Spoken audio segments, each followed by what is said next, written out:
আমরা জনগণের সরকার, জনগণ ভোট দিয়ে আমাদেরকে বাড়িয়েছে। আজকে আমরা যে প্রতিশ্রুতি দিয়েছিলাম আপনাদের সাথে, সেই প্রতিশ্রুতি আল্লাহর নাম নিয়ে আমরা যে বাস্তবায়ন করতে পারতেছি, এই জন্য আল্লাহর কাছে শুকরিয়া আদায় করি। আমাদের এক্সিএম সাহেব উনি দেখেন বলার সাথে সাথে করে দিয়েছেন। আমাদের মন্ত্রী মহোদয়ের পানি সম্পদ মন্ত্রী জনাব শহীদুদ্দিন চৌধুরী এডির নির্দেশনা আছে, এখানে যা যা লাগবে আমাদের করে দেওয়ার জন্য। আমাদের মাননীয় প্রধানমন্ত্রী জনাব তারেক রহমানের নির্দেশনা আছে, কেরানীগঞ্জের জন্য যা যা দরকার সেগুলি করতে হবে, সেগুলি করে দেবেন। সেই অনুযায়ী আজকে মাননীয় প্রধানমন্ত্রীর প্রতিশ্রুতি অনুযায়ী, মাননীয় পানি সম্পদ মন্ত্রীর প্রতিশ্রুতি অনুযায়ী আজকে হচ্ছে। আমাদের এখানে মেজর সাহেব আছেন, উনিও বলেছিলেন যে বাঁধটা দরকার, আমি বলেছি ইনশাল্লাহ বাঁধ হবে। সেই বাঁধই আজকে আমরা শুরু করছি।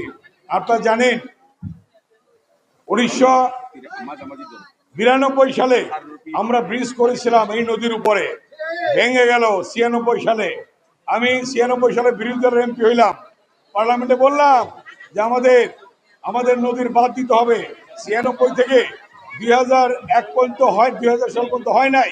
2001-এ যখন আবার আমি এমপি হইলাম, সরকারে আসলাম, তখন পানি সম্পদ মন্ত্রী এনে হজরতপুর, কলাতিয়া আমরা বাঁধ শুরু করলাম।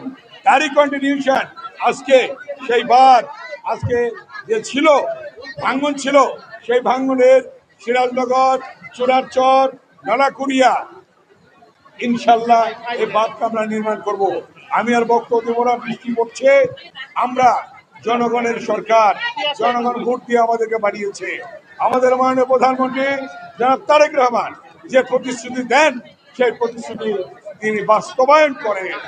যেমন ফ্যামিলি কার্ড শুরু হয়েছে, কৃষক কার্ড শুরু হয়েছে, স্বাস্থ্য কার্ড শুরু হয়েছে, খাল খনন শুরু হয়েছে, মসজিদের ইমাম, মুয়াজ্জিন, খতিব, হিন্দু সম্প্রদায়ের পুরোহিতদের জন্য সম্মানী ভাতা শুরু হয়েছে।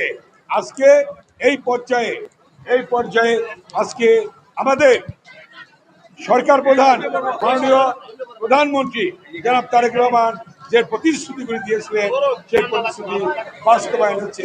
অতএব আমরা জনগণের সরকার, জনগণের জন্য কাজ করি, জনগণের জন্য কাজ করব এবং জনগণের সেবা করে যাব আমরা।